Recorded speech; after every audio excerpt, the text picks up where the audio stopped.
Alright, so in this video, I'm going to be sharing with you how you can take a step-by-step approach to analyze your business from a top-down perspective that's going to allow you to see exactly where the business could improve or is struggling. And that's ultimately going to allow you to make more money with your business. It's a really simple trick that everyone should be doing just to analyze their business. And it's something where if you don't do this or any form of this, and you're not, looking at the numbers, then your business either will just fail or it just won't improve. It'll just stay stagnant. And just to let you know, when we do a lot of sales calls or we do consulting with clients, we typically look at this sort of approach. Like, we break down the business into parts, and then it allows us to see exactly where the issues are or where we could improve the business a lot to make a lot of impact. So this is absolutely free, guys. This is pretty much the same process that we would do, just written down for you.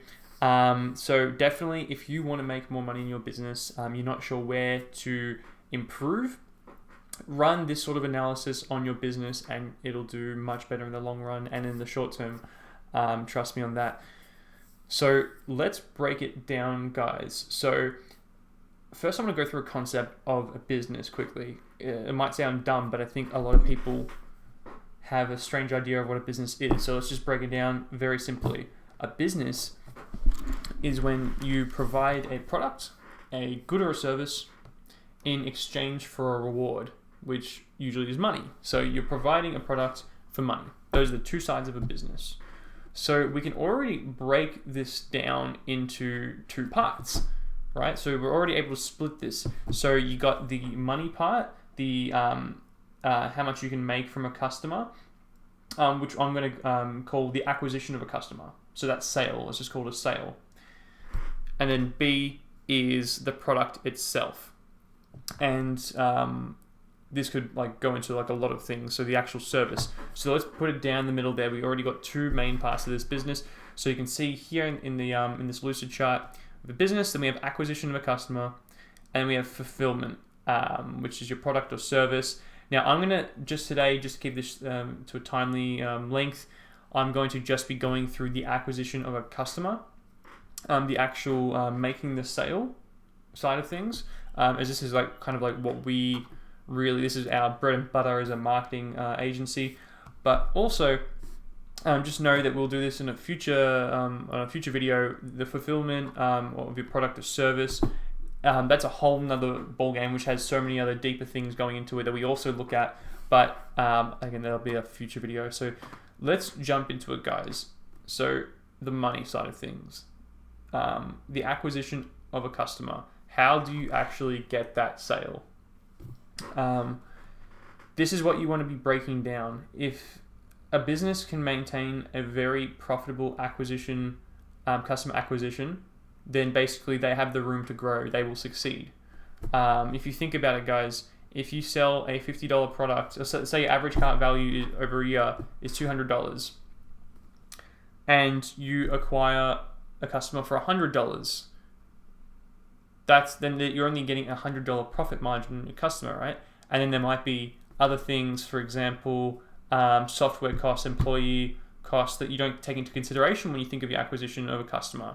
And though those kind of things would be more on the business side, they are more in the business system side with the actual fulfillment of your product and service, it greatly affects how you can be profitable as a company, as a business. So if you're paying $100 to make $200, which is the 2 times ROI on your customer acquisition, then sure, you're making money, but let's think about your profit margins. You might be left with, after, say, everything else, cost of goods sold, employees, all these kind of costs, you might be left with, say that costs you $60. Let's just make it easy for maths, $50, and you're left with $50 profit, right?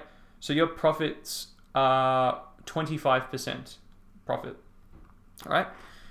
Now, let's say you look at that acquisition of a customer and you're able to spend $50 to get that customer, and then it was $50 again for the salary and all the other business stuff. That's $100 you're paying. You now make $100 in profit. That is a 50% margin. So the amount of money that you make is so much more just because you've worked on this step of lowering the amount that you have to pay for a customer. I'm sure the math goes deeper than that. It's just that's as deep as I'm going to cover for this video, as it kind of blends into this other side of business systems. So we're just going to focus on this for today: acquisition of a customer.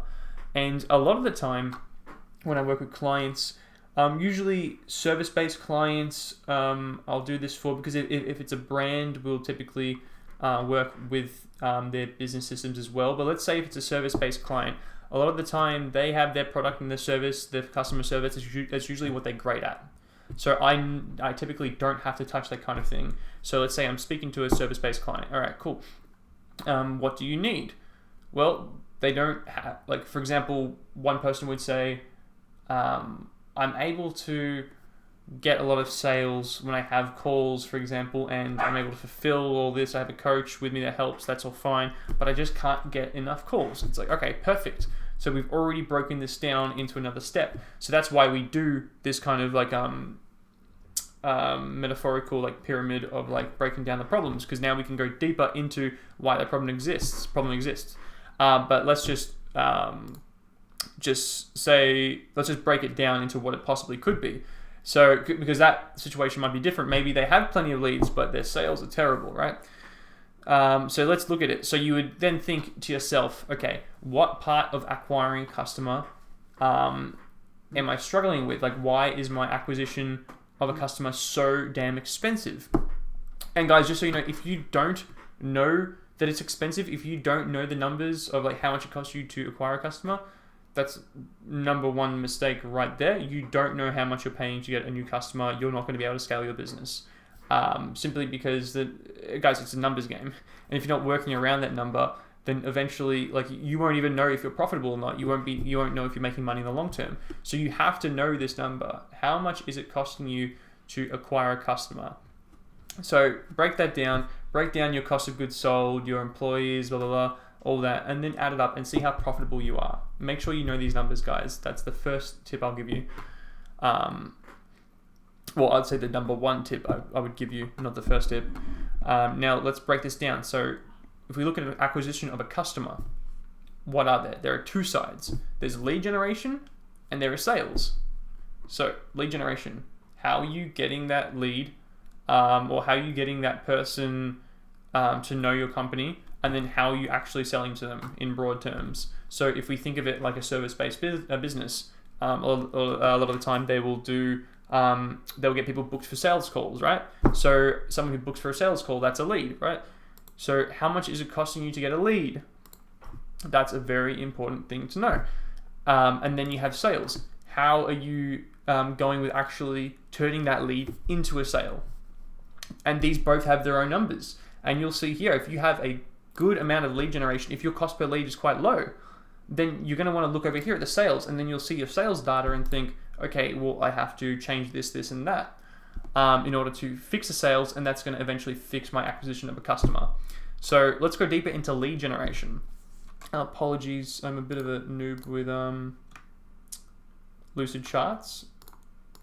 Cool. So I'll break down lead generation first, and then we'll go into sales. So say they told me that their cost per lead is really high, or I think it's too high for that industry. Then it'll come down to two things. You can break this down further. Okay, lead generation, cost per lead's too high. All right, well, let's break that down further. Let's look at your offer. Is your offer any good? A lot of the time, if you want to generate a lead, you should offer them a free trial, free product, or like a really cheap front end product to get their interest, right? And then you can upsell them to a call, or you just call them up. It depends on what your sales process is, but basically, to generate a lead, you need a good offer for that lead. Not just your main offer of your product or service, but your actual front end offer, let's call it, needs to be good, needs to be attractive.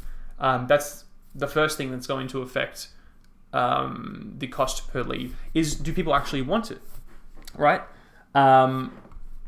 So we'll leave that for now. It breaks off into more of the sales area, so I'll talk about that later. But then let's talk about the marketing. Okay, is your marketing actually based? Is it making people want to accept your offer? Are you pushing people to that offer correctly? Are you actually getting it in front of the correct people? There's a lot of things that come down to marketing. This is my bread and butter that I actually started off with years ago. So let's break down the marketing side of things. Now I've broken it down to 3 things. To be quite clear with you guys, you could break this down way further. I'm just giving you a broad overview that you can use to implement into your business, and then you can kind of take it further yourself. So let's break marketing down into 3 things. A, copywriting. B, creatives. And 3, method. So pretty big fundamentals here. Copywriting and creatives, pretty much, I mean, it speaks for itself. Copywriting is so important. This is your sales language. Do you understand your audience?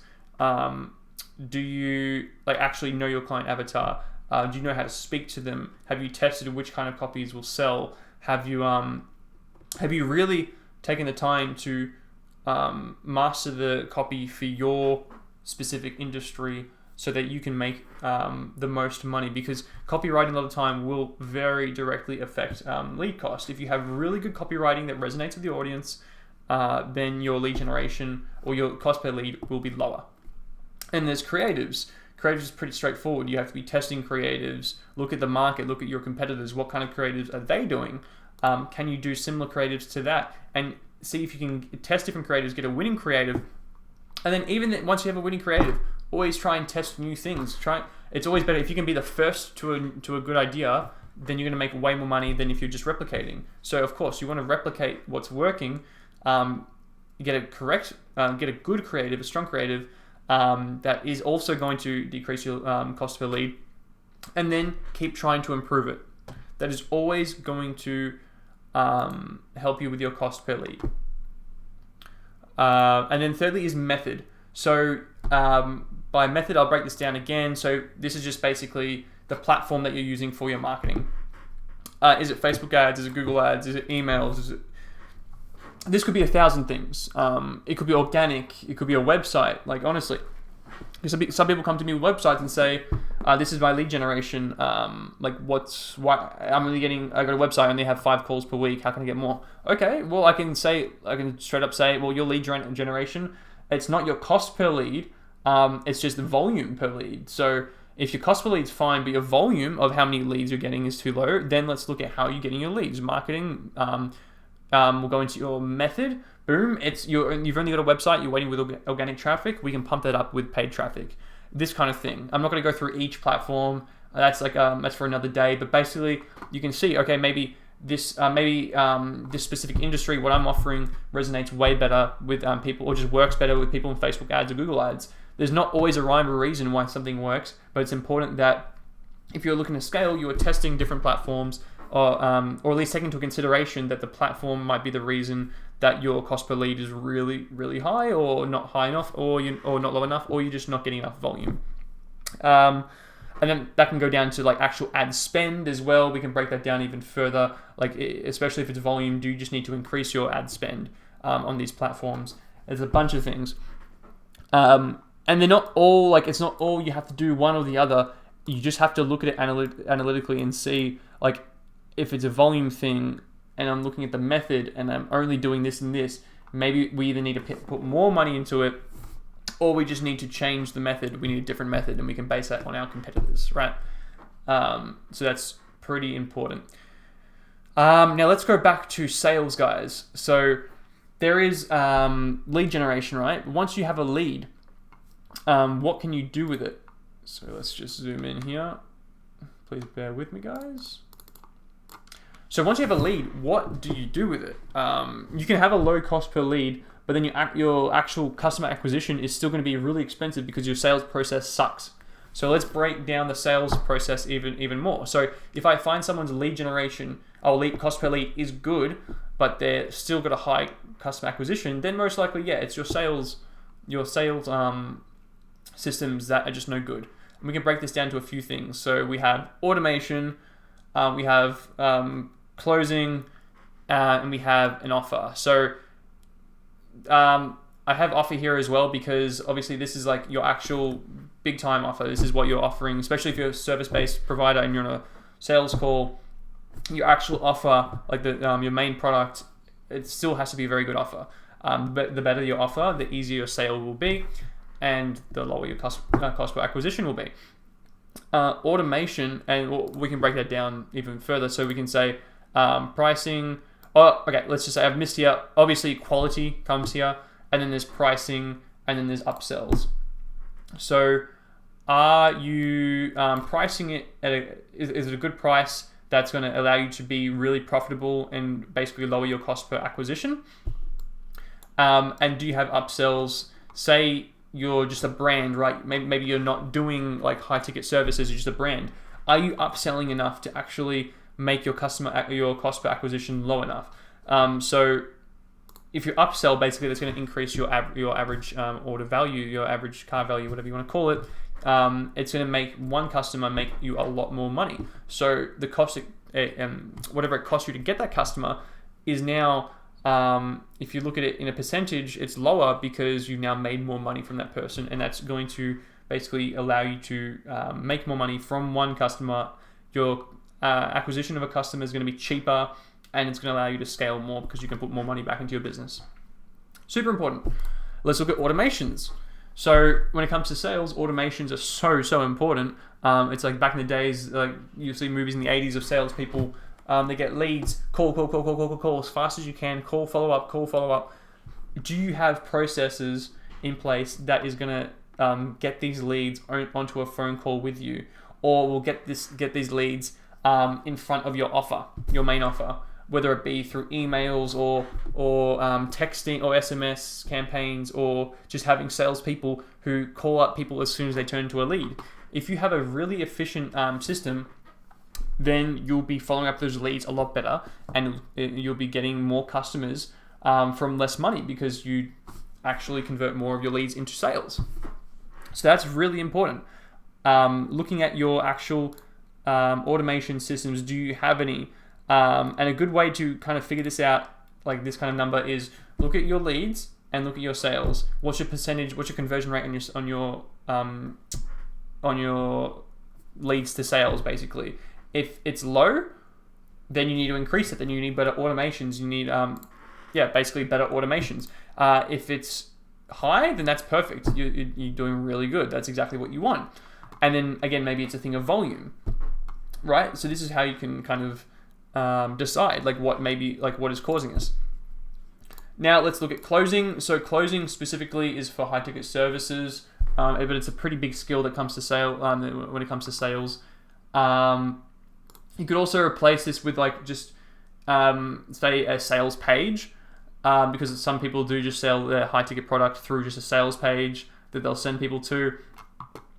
But I won't go into that as much because it's kind of like more technical. But we can kind of include that and just say if you're a brand or you have a high ticket product and you don't do sales calls, then that's what you would look at. Is if you're getting cheap leads and they're coming to your page, but you're not getting conversions on that offer on that page, then it might be the actual sales page that isn't strong enough, or the offer isn't good enough.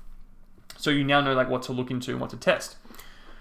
All right, so let's go to closing quickly. And basically what this means is if you get, say, 5 sales calls, are you closing minimum 2? Obviously, in the long run, this is going to make such a big difference if you're only closing 2 or if you're closing 3 out of 5. Over 50, that's the difference between 20 and 30 sales. So from the same cost per lead, you are now getting 10 more sales, right? Which is going to make you so much money, and it's so much more money, and it's basically going to decrease your acquisition of a customer. And that's such a big deal, guys. So that's the next step to look into. And that's pretty much the broad view that I'll take at looking at a business when it comes to an acquisition of a customer. Obviously, there's a whole nother ball game to this that is more about business systems and your actual service that you provide. But when it comes to acquisition of a customer, it's pretty simple to break down, guys, what it is that you are lacking. And if you look at those areas and you just make the change based on the numbers to improve that, your business will make so much money, so much in such little time. It'll probably shock you. but that's what it means to work with the numbers, guys. So again, I hope this really helped you. Obviously, shout out to Alchemic Management. That's our brand. I'll have the website link in the description. We're an agency. We work with brands. We work with coaches, influencers, whatever it may be. If you want your business to make more money, come to us, guys. We will look at it. We will help you out, and we'll do all that good stuff that we just showed you. So yeah, please like and subscribe, and I will catch you in the next video.